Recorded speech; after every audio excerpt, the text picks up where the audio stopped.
안녕하십니까. 저는 40대 여성으로 최근에 겪은 일이 너무나도 무겁게 가슴에 남아 훌훌 털어내고 싶은 마음에 사연을 올리게 되었습니다.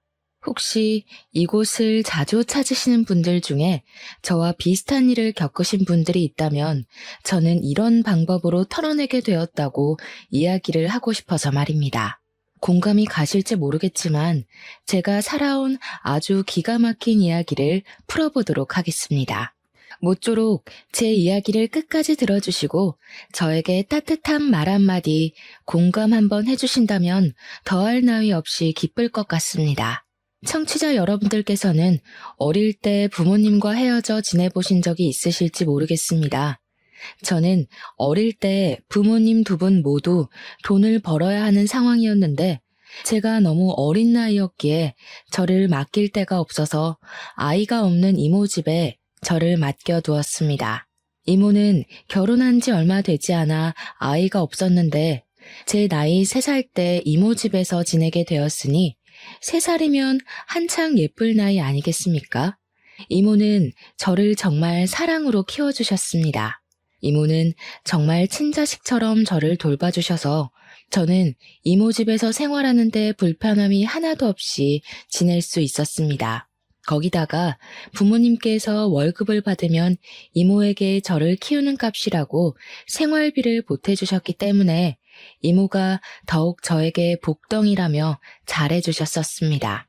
부모님께서는 제가 8살이 되면 집에 혼자 두어도 괜찮을 것 같다고 하시며 8살이 되면 꼭 같이 살 수 있게 데리러 오겠다고 약속을 해주셨습니다.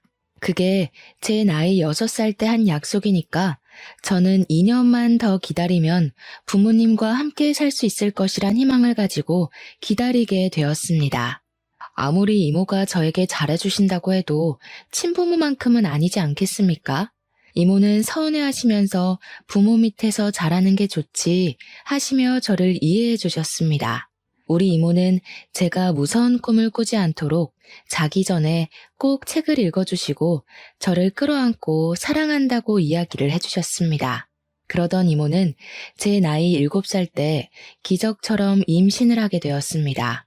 이모는 선천적으로 자궁이 약해서 임신이 어렵다는 이야기를 들었었는데 기적처럼 생긴 아이라며 정말 기뻐했고 이모부 또한 그런 이모를 공주처럼 받들었습니다.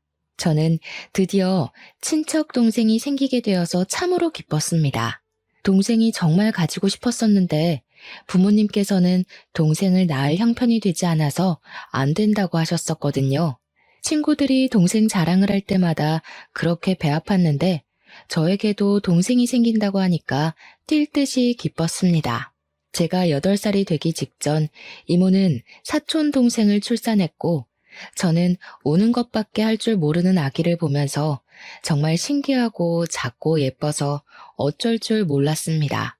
그런데 8살이 되면 저를 데리러 오겠다고 하신 부모님께서 1년만 더 기다려줄 수 없겠냐는 말을 하셨습니다. 잘은 모르겠지만 이모와 부모님께서도 은근히 소리를 높이며 싸우셨던 것 같습니다. 저는 8살이 되기만 손꼽아 기다렸는데 1년을 더 기다려야 한다고 하니 주눅이 잔뜩 들었습니다. 하지만 더욱 저를 힘들게 했던 것은 오로지 저를 위해 하루를 살아왔던 우리 이모가 그때부터 저는 군 식구 취급을 하기 시작하셨다는 것입니다. 저는 당연히 사촌 동생이 갓난아기였기 때문에 손이 많이 가고 사촌 동생을 위해 하루를 보내야 한다는 것 또한 이해를 하고 있었지만 그래도 서러웠습니다. 저도 고작 8살밖에 안 된 어린아이인데 당연히 질투가 나고 서운한 마음이 들지 않겠습니까? 너무나도 잘해주던 이모가 갑자기 저에게 차가운 말투를 쓰고 제가 방을 하나 차지하고 있는 것도 마음에 들어하지 않고 저를 귀찮아 하셨습니다. 저에게 이 방은 우리 아이가 써야 하는 방인데 하면서 계속해서 눈치를 주시니 저는 하루빨리 부모님의 품으로 돌아가고 싶다는 생각을 하게 되었습니다. 한 달에 한두 번 부모님께서 저를 보러 와주시긴 했지만 같이 사는 것과는 차원이 달랐으니까요. 제가 이모가 차가워졌다고 몇 번이나 이야기를 했지만 부모님께서는 미안해하시며 저에게 이해를 하라고 했습니다. 이모에게도 소중한 존재가 생긴 것이라고 하시면서요. 저는 꽂아놓은 보릿자루 같은 신세가 되었지만 꿋꿋하게 부모님과 함께 집으로 돌아갈 날만 기다리면서 버티고 참았습니다. 부모님께서 약속하신 1년이 지나가고 9살이 된 어느 날, 제가 폐렴에 걸려서 하루 종일 집에서 앓게 되었고, 이모는 사촌 동생에게 옮기기라도 할까봐 부모님께 연락을 드린 것 같습니다. 저를 병원에 입원을 시키려 했던 것 같아요. 사촌 동생에게 병을 옮기지 않았으면 좋겠다는 마음이셨겠죠. 부모님께서는 급하게 연락을 받고 저를 데리러 오겠다고 이모 집으로 오시다가 그만 사고가 나게 되었고, 저는 끙끙 앓던 도중에 이모 손에 이끌려 장례식장을 가게 되었습니다. 졸지에 한날 한시에 부모님을 잃게 된 저는 고열로 장례식장에서 쓰러지게 되었고, 일주일간 입원을 한 뒤에 다시 이모 집으로 돌아오게 되었습니다. 어린 나이에 이게 무슨 일인가 이해도 하기 전에 이모는 저를 짐덩어리 취급을 하기 시작하셨습니다. 그때마다 이모부는 이 어린아이가 뭘 알겠냐고 그렇게 상처를 주지 말라며 제 편을 들어주셨지만, 이모는 그런 이모부에게 매번 소리를 질렀습니다. 나라고 좋아서 애를 맡게 된 줄 알아? 언니가 죽어서 짐덩어리가 생긴 것도 화가 나 죽겠는데 남편이 되어서 내 편을 한 번도 안 들어줘? 당신은 우리 자식보다 얘가 더 좋은 거지? 어떻게 그럴 수가 있어? 동정심이 아무리 넘쳐도 그렇지 애 키우는데 드는 돈이 한두 푼이야? 그럴 때마다 이모부는 제가 상처를 받을까봐 저를 방에 들여보내셨고, 꼭 싸움 끝에 저를 찾아와서 너무 마음 쓰지 말라고 지금은 실컷 뛰어놀아야 할 때라고 하셨습니다. 사촌 동생이 태어났으니 당연히 이모부도 자기 자식에게 마음이 더 쓰일 텐데도 불구하고 이모부는 항상 저와 사촌 동생을 공평하게 대해주시려고 하셨습니다. 선물을 사와도 제 것까지 항상 챙겨주셨고, 새 옷을 살 때에도 어떻게든 제 옷 한 벌을 사주시려고 이모의 눈치를 보셨습니다. 자연스럽게 저도 이모와 이모부를 비교하게 되었고, 이모부에게 더 의지를 하게 되었습니다. 이모는 이모부에게 늘 잔소리를 끊임없이 하셨습니다. 우리 애 입히고 먹이고 할 돈도 모자라는 와중에 뭐 예쁘다고 군 식구한테 돈을 써? 지금이라도 고아원에 보내는 거 늦지 않았다니까? 어떻게 자기 조카를 고아원에 보낼 수가 있어? 그리고 애 걷어둔다고 보험금은 다 수령해놓고 사람이 그렇게 못되게 굴면 천벌받아. 여태 우리가 먹여주고 입혀준 것만 해도 그 보험금 다 썼겠다. 푼돈이야 그거. 저는 그 대화를 엿들은 이후에 정말 죽은 듯이 조용히 살았고, 최대한 이모의 심경을 거스르지 않도록 행동했습니다.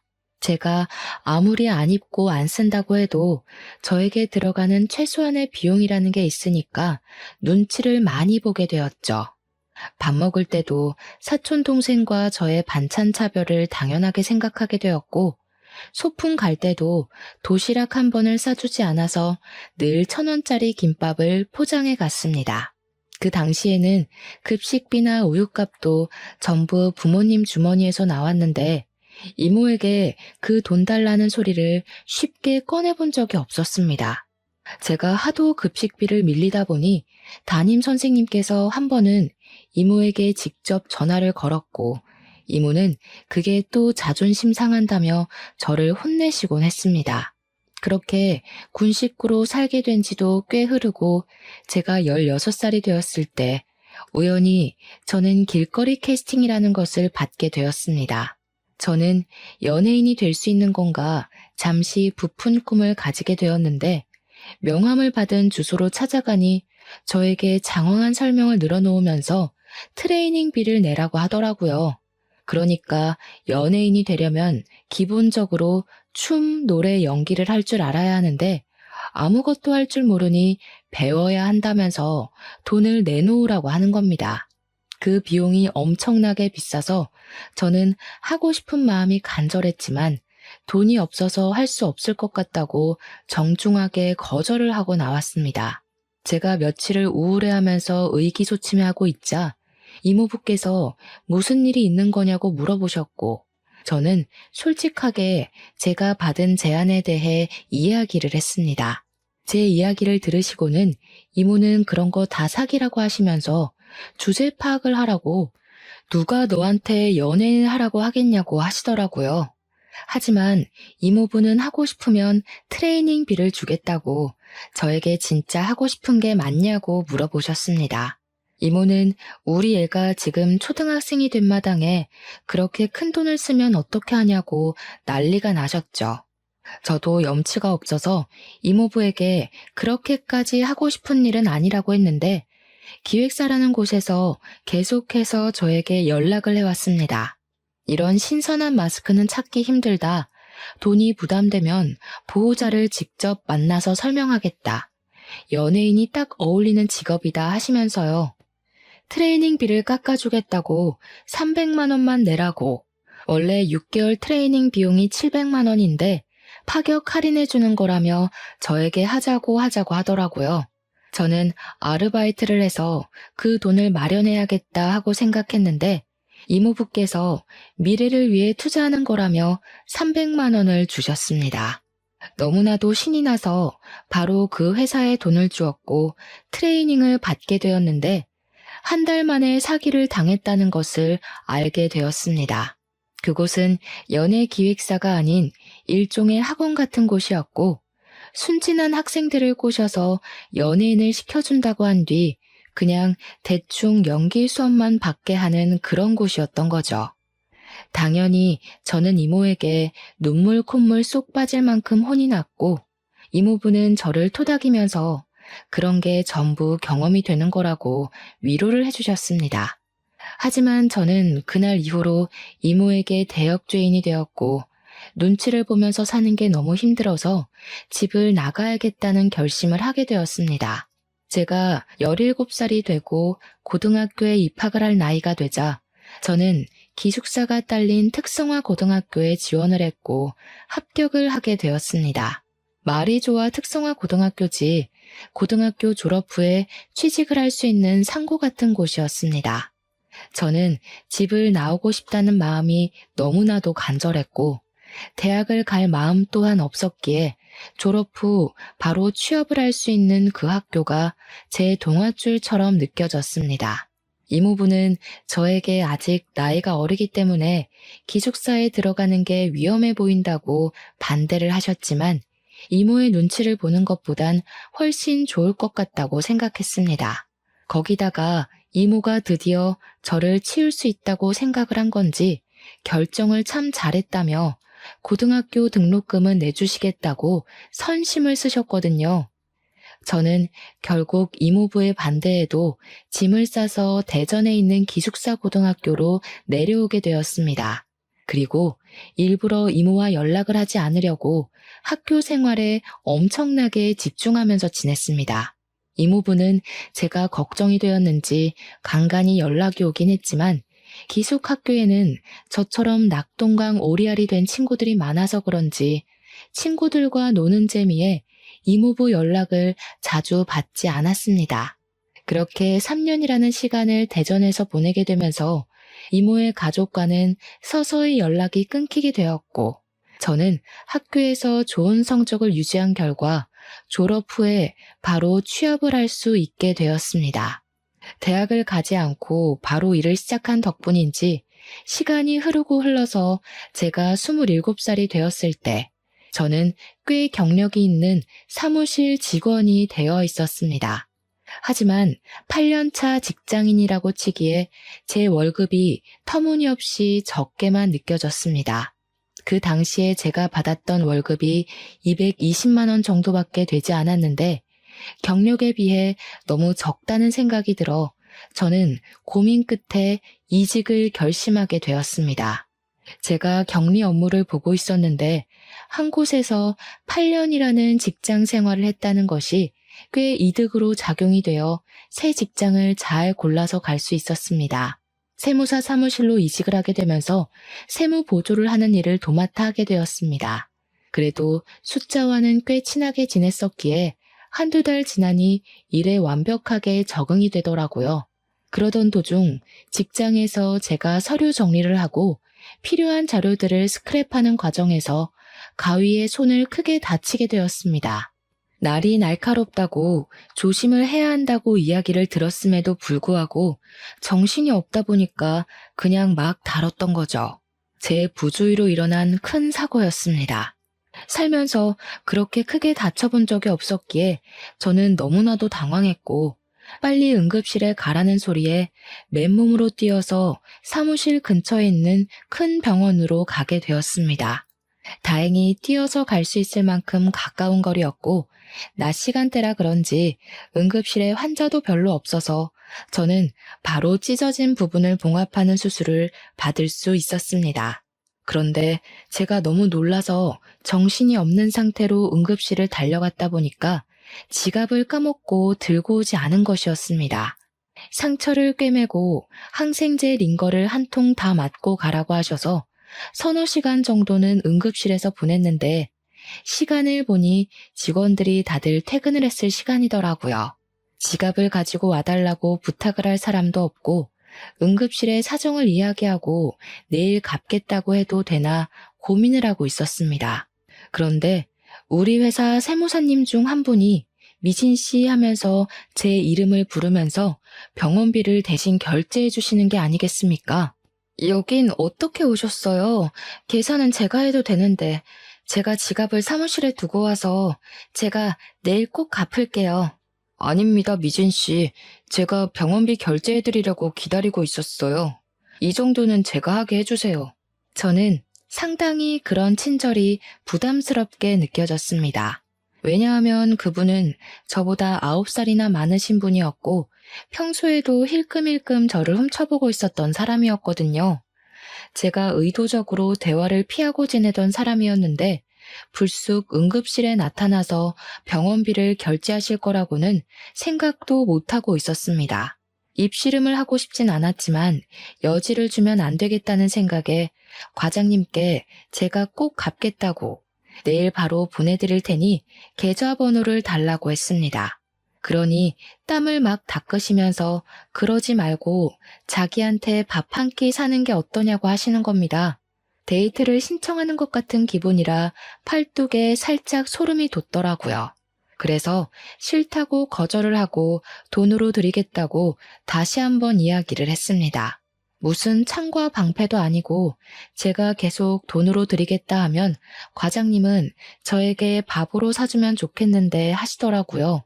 응급실 앞에서 피곤해 죽겠는데 이런 대화를 왜 하고 있어야 하는지 머리가 지끈거리더라고요. 또래도 아니고 저보다 9살이나 많으신 분이 제가 하는 말이 거절이라는 걸 알고 있을 텐데도 박박 우기니까 진짜 피곤하고 힘들더라고요.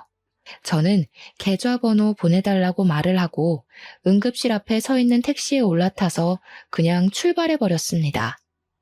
택시를 쫓아오는 듯 보였던 과장님은 제가 뒤도 돌아보지 않고 가니까 그냥 멍하니 서 계시더라고요. 그때부터 저는 사무실에서 그 과장님을 마주쳐도 은근히 피하고 대화를 차단하면서 지냈는데 계속해서 저에게 문자 메시지를 보내셨습니다. 밥 한 끼 같이 먹자. 오래 지켜봐왔다. 자기랑 같이 홀어머니 모시고 살 며느리 구한다. 어디 가서 자기 같은 남자 만나기 어렵다. 문자만 올 때는 그냥 무시를 하면 됐는데 제가 하도 무시를 하니까 이제 회사에서까지 말을 거는 게 아니겠습니까? 업무적으로 부딪힐 일이 전혀 없음에도 일부러 저에게 복사 좀 해달라, 프린트 좀 해달라 하면서 일을 시키는 겁니다. 오죽하면 회사 사람들이 전부 그 과장님의 마음을 눈치채고 우리 노총각 드디어 장가가냐고 은근히 저랑 붙여놓으려고 하더라고요. 정말 마음 같아서는 일을 때려치우고 싶었지만 여기만한 사무실 찾기가 힘든다는 걸 잘 알고 있어서 버티고 또 버텼습니다. 회사에서 만나다 보니까 제가 딱 잘라서 거절을 해도 얼굴을 계속 봐야 하지 않겠습니까?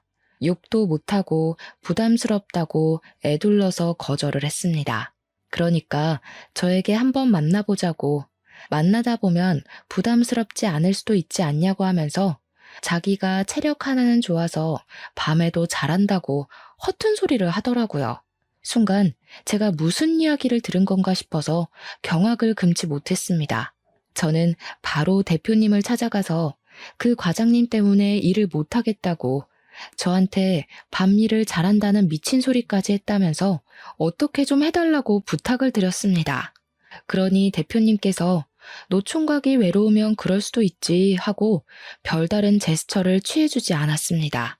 사직서를 내자니 당장 취업할 곳도 없고 저는 절벽에 내몰린 기분이 들었습니다. 그렇게 피말라가며 하루하루를 버티는데 어느 날 과장님이 회사 끝나고 저를 건물 앞에서 기다리고 있는 것 같더라고요. 계속 사무실 불 꺼지는 걸 확인하며 아래에 떡하니 서 있는데 의심이 들어서 뒷문으로 조용히 빠져나와 집으로 왔습니다. 근데 정말 정신 나간 놈이 야밤에 집에 찾아온 게 아니겠습니까?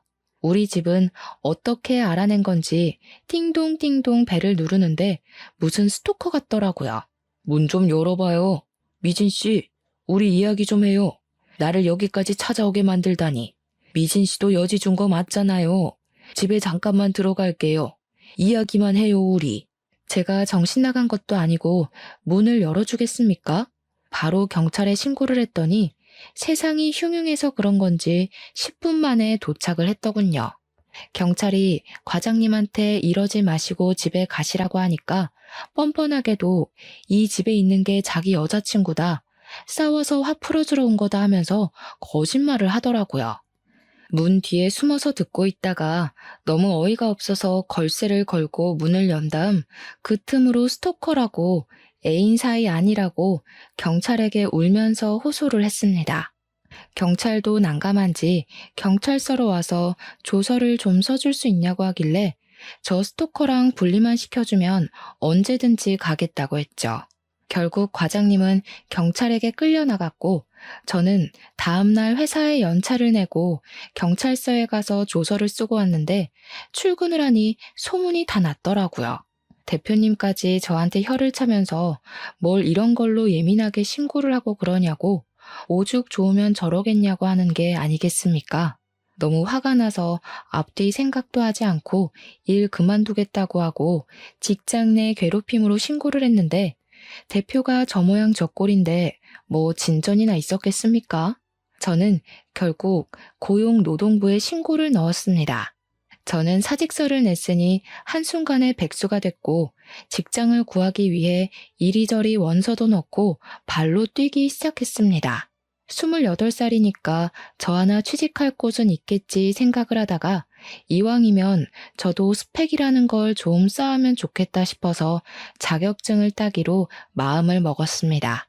국비 지원이라는 좋은 시스템이 있어서 지원을 받아 학원을 등록하게 되었습니다. 워드 프로세스라든지 엑셀, 한글과 컴퓨터 자격증을 따게 되었는데 강의를 들어야 했거든요. 거기에 강사로 온 사람이 32살인데 무척이나 외모가 훌륭했습니다.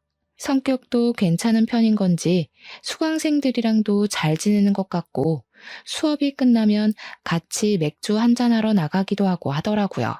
저는 김 과장 사건 이후에 사람을 좀 피하게 되고 소극적인 면이 도드라지면서 수강생들과 잘 어울리지 못했는데 강사님이 저를 불러주기 시작했습니다. 같이 놀다 가자고 술 한잔 할 건데 같이 가자고 하면서 저를 불러내어 주셨고 한두 번 자리를 하다 보니 다들 친해지게 되었습니다.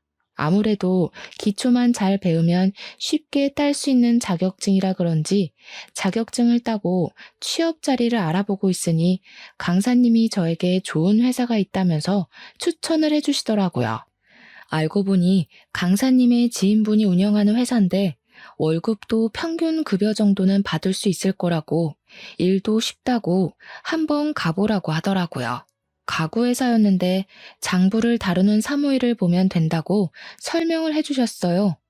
무엇보다 중요한 월급이 제가 원했던 금액과 비슷했고요. 저는 면접을 보고 사장님 마음에 들은 건지 바로 일을 시작하게 되었고 평화로운 시간이 다시 시작되었습니다. 그래도 강사님 덕분에 취직을 했으니 제가 밥을 한번 사겠다고 연락을 드렸는데 본인은 밥보다 술을 더 좋아한다고 술을 사달라고 하시더군요.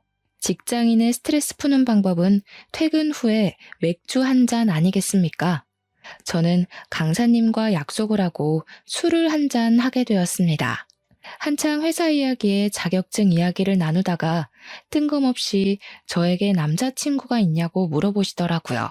그래서 남자친구는 없다고 한동안 만날 생각도 없다 하면서 김 과장 이야기를 꺼내어 제가 당했던 일을 술술 털어놓게 되었습니다. 김 과장 덕에 남자 공포증이라도 생긴 것 같다고 이야기를 했더니 강사님이 엄청 진지하게 자기가 버팀목이 되어주면 안 되겠냐고 하더라고요. 사람으로 받은 상처는 사람으로 극복해야 하는 법이라며 자기랑 연애를 하면서 같이 노력해보자고 하는 겁니다. 강사라서 그런 건지 말도 너무 잘하고 홀린 듯이 저는 고개를 끄덕이게 되었고 그날 이후로 저와 강사님은 연애라는 걸 하게 되었습니다. 저는 혼자 원룸에서 살고 있었는데 연애를 하다 보니까 정말 이상하게 헤어지는 게 너무너무 싫은 게 아니겠습니까? 남자친구에게 자꾸 우리 집에서 하루 자고가 하다 보니까 자연스럽게 남자친구의 짐이 저희 집에 쌓이게 되고 반동거를 하게 되었습니다. 서로 같이 있는 시간이 늘어나고 버릇이나 취향 같은 걸 알게 되면서 더 깊은 사랑이 싹트게 되었습니다. 저는 남자친구에게 사실 우리 부모님이 돌아가신 이후에 이모네 집에서 자라게 되었는데 지금은 연락을 하지도 않고 연락처도 바뀌어서 모른다고 털어놓았습니다. 그런데 남자친구도 저랑 비슷한 상황 속에서 자라왔다는 것을 고백하는 게 아니겠습니까? 부모님이랑 인연을 끊고 지내게 되었다면서 혼자 살아온 지 시간이 꽤 흘렀다고 그래서 저 같은 여자를 만나서 안식처를 얻고 싶었다고 이야기를 하더라고요. 그 말을 듣는데 마음이 뭔가 뭉클하고 아, 이 사람이 내 인생의 반쪽이구나 하는 걸 느끼게 되었습니다. 그때 조금 더 제 인생에 대한 고민을 했어야 했는데 인생의 반쪽이라 느끼자마자 저희 둘은 혼인신고부터 하고 같이 살림을 차리기로 결정을 했습니다. 어차피 혼주석을 채울 사람도 없고 상견례도 필요가 없으니까 남자친구와 저와 둘이 같이 잘 살아보자 하는 마음으로 말입니다. 가락지 하나씩 나눠 끼고 결혼식도 없이 원룸에서 생활을 하게 되었는데 처음에는 헤어지지 않아도 되는 것이 참 좋았습니다. 그런데 금방 현실의 벽에 부딪히게 되었습니다. 원룸에서 둘이 살다 보니 서로의 사생활이 전혀 지켜지지 않았던 것입니다. 가끔은 혼자 있을 시간도 필요한데 말이죠. 그래서 제가 남편에게 물어보았습니다. 당신이 혼자 살던 집은 어떻게 했어? 나 만나기 전에 살던 집 말이야. 그 집 정리한 돈이랑 이 원룸 보증금 합쳐서 투룸으로 이사를 갈까? 나 원래 집 없어서 고시원에서 살고 있었는데 원룸도 넓고 나쁘지 않은데 왜? 당신 강사일 오래 하지 않았어? 왜 집도 없이 고시원에서 살았어? 젊었을 때 돈 모으는 것만큼 바보 같은 짓도 없다던데. 당연히 놀고 즐기느라 돈 못 모았지. 알고 보니 그동안 사람들 만나서 돈을 펑펑 쓰느라 모아둔 돈이 하나도 없었던 것이었습니다. 동거할 때까지만 해도 제 위주로 생활을 하던 남편은 혼인신고를 하고 같이 살기 시작한 이후부터 완전 제멋대로 행동하기 시작했습니다. 원래 강사 일을 할 때에도 그렇게 술 먹고 노는 걸 좋아하지 않았겠습니까? 결혼을 하고 나니 또 똑같이 술을 처먹느라 집에 늦게 들어오기 시작한 겁니다. 거기다가 무슨 연락이 그렇게 쏟아지는 건지 휴대폰이 쉴 틈이 없이 울려대더라고요. 처음에는 자중해라, 누구한테 이 시간에 연락이 오냐 하다가 점점 둘이 싸우는 시간이 늘어나게 되었고 결국 남편이랑 치고받고 싸우는 날이 늘어나기 시작했습니다. 소리를 지르며 싸우다가 서로에게 상처를 주고 결국 제가 남편의 자존심을 건드린 건지 뭔지 남편이 저에게 손찌검을 하더라고요. 술을 먹고 늦게 들어온 날 하필이면 카드값 고지서가 집으로 날라왔고 카드값이 250만 원이나 찍혀 있는 것을 보고 제가 바가지를 긁었거든요. 한 달에 버는 수입이 고작 250만 원 조금 넘는 주제에 카드값이 250만 원이 나오면 우린 언제 원룸 벗어나고 언제 애를 낳아 키워? 이거 다 술값이라는 거잖아. 술값. 정신 안 차려 정말? 그러면서 남편을 막 흔들어댔더니 술 먹고 왔는데 토할 것 같다면서 저를 팍 밀치더니 씩씩거리면서 자빠진 저를 발로 차는 게 아니겠습니까? 제가 어이가 없어서 남편을 멍한 눈으로 쳐다보니까 지도 실수했다고 생각을 한 건지 술 깨고 이야기를 하자면서 누워버리더라고요. 제가 주저앉아서 한참을 가만히 있다가 문득 제 처지가 너무 서글퍼서 눈물이 줄줄 나오더라고요. 다음날 퉁퉁 부은 눈으로 술이 깬 남편에게 이야기를 하는데 기억이 나지 않는다면서 모르쇠로 일관을 하더라고요. 제가 남편에게 나 발로 차고 때린 거 기억 안 나냐고 하니까 자기가 언제 그랬냐면서 생사람 잡는다고 화들짝 놀라는데 연기를 어쩜 그렇게 잘하는지. 그래도 저는 남편을 한번 믿어주기로 결심을 했는데 원래 처음이 어렵지 두 번째는 쉽지 않겠습니까? 그 뒤로 술을 마시고 들어와서 수가 틀리면 저를 발로 차더라고요. 나중에는 뺨까지 치는데 이건 아니다 싶었습니다. 이혼을 해야 하나 진지하게 고민을 하던 와중에 가지가지하는 남편이 바람을 피운다는 사실까지 알게 됐습니다. 울리는 휴대폰이 짜증나서 끄려고 눌렀는데 오늘 좋았어, 내일 또 보자 하는 문자를 보게 된 것입니다. 문자 메시지를 뒤져보니 그 여자랑 호텔에 들락날락한 예약 내역까지 다 보게 되었습니다. 며칠을 고민하고 증거를 어떻게 모아야 하나 하는 와중에 모르는 번호로 연락을 받게 되었고 자기가 제 남편의 여자친구라고 말을 하더라고요. 만나서 이야기를 하자고 해서 카페에 나갔는데 저를 보자마자 저에게 커피를 확 뿌리는 게 아니겠습니까? 나쁜 년, 네가 내 남자친구랑 바람난 년이지? 바람은 네가 난 거지. 난 그 인간이랑 결혼까지 했거든? 그러니까 저에게 가족관계 증명서를 떼서 보여달라고 하는 게 아니겠습니까? 같이 주민센터까지 가서 가족관계 증명서를 뗐는데 제 가족에 남편이 없더라고요. 순간 눈을 비비고 이거 잘못된 것 같다고 하는데 내연녀가 저에게 허언증이라더니 진짜네? 하는 게 아니겠습니까?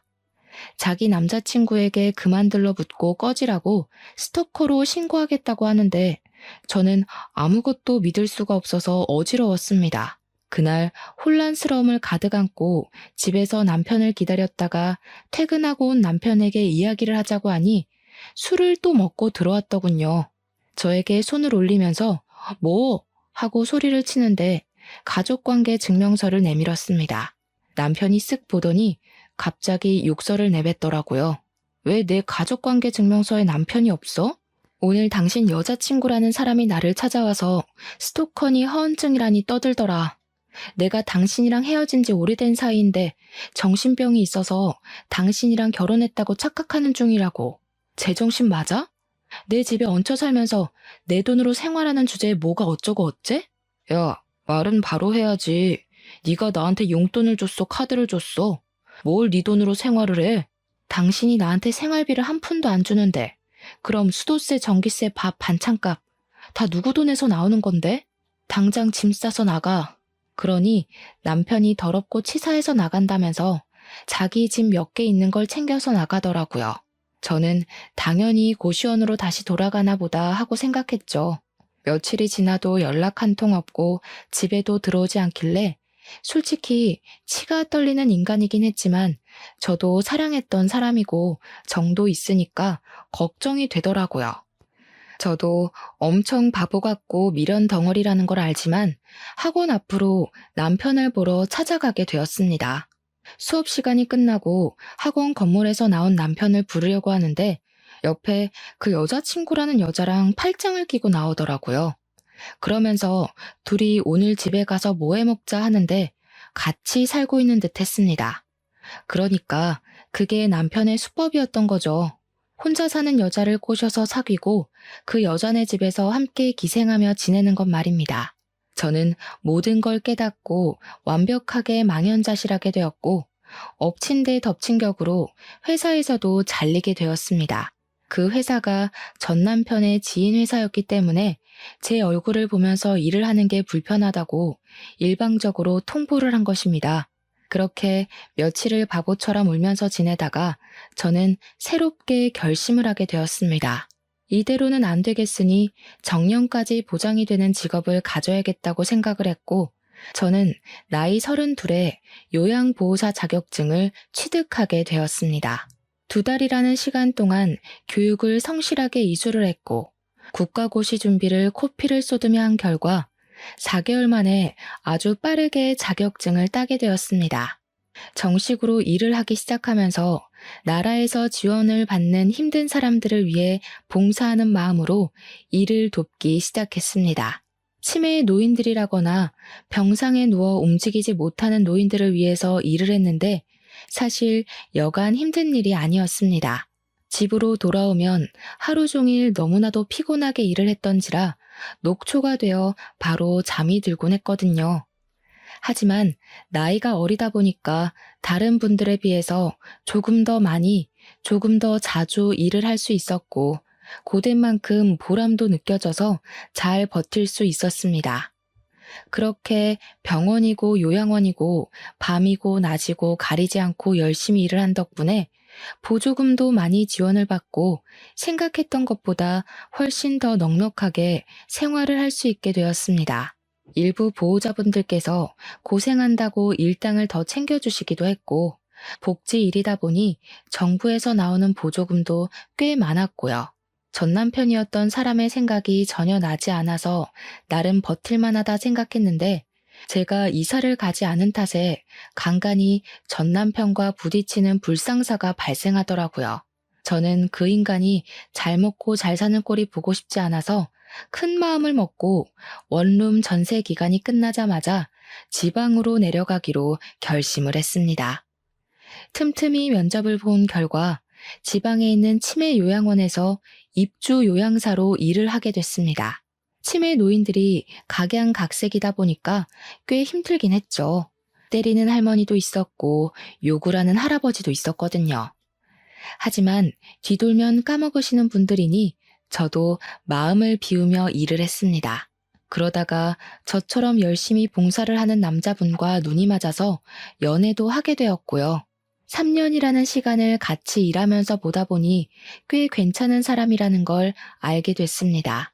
가식도 없고 봉사를 하는데 진심이구나 하는 걸 알게 됐고 연애를 36에 시작해서 나이 40에 결혼을 하게 되었습니다.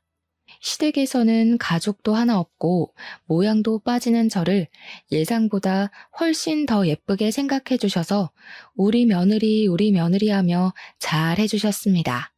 그렇게 인생 제2막이라 생각하고 행복하게 지내던 어느 날 우리 요양원에 새로 입소를 하신 분이 들어오셨습니다. 인적사항을 보는데 우리 이모랑 이름이 똑같아서 이모는 잘 지내시나 싶었는데 그 입소를 하신 분이 진짜로 저희 이모인 겁니다. 이모부가 보호자로 따라오셨더라고요. 제가 너무 놀라서 나 늙어버린 이모부를 부르니 이모부 또한 눈이 휘둥그레져서 미진아 하고 제 이름을 부르셨습니다. 제 손을 잡으시면서 잘 지냈냐, 어디 아픈 데는 없냐 하면서 저를 이리저리 살피시더라고요. 이모부는 잘 지내셨어요? 아니, 이모가 치매에 걸리셨어요? 사촌 동생은 어디 가고 이모부 혼자만 오셨어요. 그렇게 됐다. 우리가 너무 오랜 시간 소식이 끊긴 채로 지냈지? 네 사촌 동생, 그러니까 우리 딸이 몇 년 전에 세상을 등졌어. 네? 갑자기 왜요? 이모부의 이야기를 듣는데 저는 정말 깜짝 놀라고 말았습니다. 결혼을 일찍 한 사촌 동생은 2년 전에 남편의 나쁜 손버릇으로 이혼을 하게 되었는데 내내 전 남편이 스토킹을 하고 사촌 동생을 못 살게 굴었다고 하더군요. 피해 다니고 경찰에 신고도 했는데 본인 마음을 몰라주는 사촌 동생이 밉다면서 글쎄 사촌 동생을 피습했고 그 일로 목숨을 잃게 되었다는 겁니다.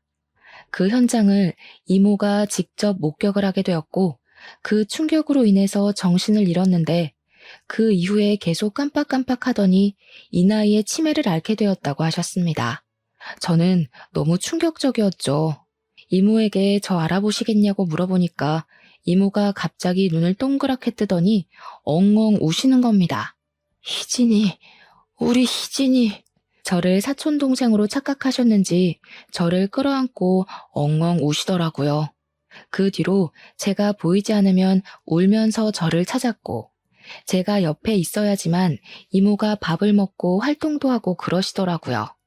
병원 측에서도 저에게 전담으로 맡아주기를 원해서 제가 직접 옆에서 케어하며 간병을 했습니다. 건강도 잘 챙겨드리려고 노력을 하고 있었는데 치매라는 게 참 그렇잖아요. 이모는 사촌 동생이 죽었다는 그날이 계속 떠오르는 건지 괴로워하셨고 시름시름 앓기 시작하셨습니다. 치매니까 그 기억부터 잊었으면 참 좋았으련만 결국 이모는 당뇨의 합병증까지 찾아오게 되면서 요양원에서 지낸 지 2년 만에 돌아가셨습니다. 이모부는 매주 찾아오셨는데 장례식장에서 저에게 그러더라고요. 네 이모가 그렇게 너를 구박하고 못살게 굴었는데 결국에는 네 손에 효도를 받고 눈을 감는구나. 이모가 치매라서 과거 기억을 다 잊으셨으니 다행이죠 뭐. 이모부는 앞으로 어떻게 하실 거예요? 이모부는 저에게 본인의 여생은 어떻게든 잘 지낼 거라고 걱정하지 말라고 하시더라고요. 이모부의 동생분이 미국에서 자리를 잡고 계셨는데 사촌 동생이 사고를 당한 이후 미국에 가려고 재산을 처분하고 준비를 하던 와중에 이모가 치매가 온 거라고 하시더라고요. 미국에서 치료를 받는 것보다 한국에서 지내는 게 낫겠다 싶어서 이모를 위해 남은 것이라고 하셨습니다. 하지만 이제 이모도 사촌 동생 곁으로 갔으니 미련 없이 미국으로 가신다고 하시더라고요. 그러면서 저에게 결혼도 했다고 들었는데 혼주석도 못 채워줘서 미안하다고 하셨어요. 통장을 하나 내미시면서 친정에서 혼수해주는 돈이라고 생각하라고 하시는데 제가 그 돈 못 받겠다고 거절을 했습니다. 이거 큰 돈 아니야. 너 키우면서 우리가 처형내 보험금에 손을 댔다. 너 그렇게 기숙학교 들어가고 나서 얼마나 후회했는지 몰라. 그러니까 이거는 부모님 보험금 돌려받는다 생각하고 받아. 이모부는 받지 않으면 버리고 갈 것이라며 협박을 하셨고 저는 마지못해 그 통장을 받았습니다. 이모부는 제 남편에게도 저를 꼭 잘 보살펴달라며 신신당부를 하셨고 미국으로 떠나시기 전에 저희 시부모님과 식사도 하셨습니다. 서로 가족으로서 너무 늦게 인사를 드리게 되었다며 우리 조카 잘 부탁드린다고 인사를 하시는데 눈물이 울컥하더라고요. 이모부가 주신 통장에는 5천만 원이라는 돈이 찍혀 있었고 저는 그 돈을 의미 있게 사용하고 싶었습니다. 남편과 상의 끝에 여성 쉼터와 미혼모 센터에 기부를 했고 시댁에서는 저와 남편에게 박수를 보내주셨습니다. 저도 어떻게 보면 남자 때문에 참 힘들었는데 저처럼 상처받은 여성들을 위해 사용하고 싶었습니다. 덕분에 지금까지도 이모부와는 간간히 연락을 하면서 남편과 성실하게 잘 살고 있습니다. 저처럼 상황이 따라주지 않아서 힘든 시기를 겪으시는 분들, 그리고 가정 간의 불화로 매일이 지옥 같으신 분들, 꼭 용기 내셔서 본인의 삶을 찾길 바라겠습니다. 제 사연은 이걸로 끝입니다. 들어주신 여러분, 정말로 감사합니다.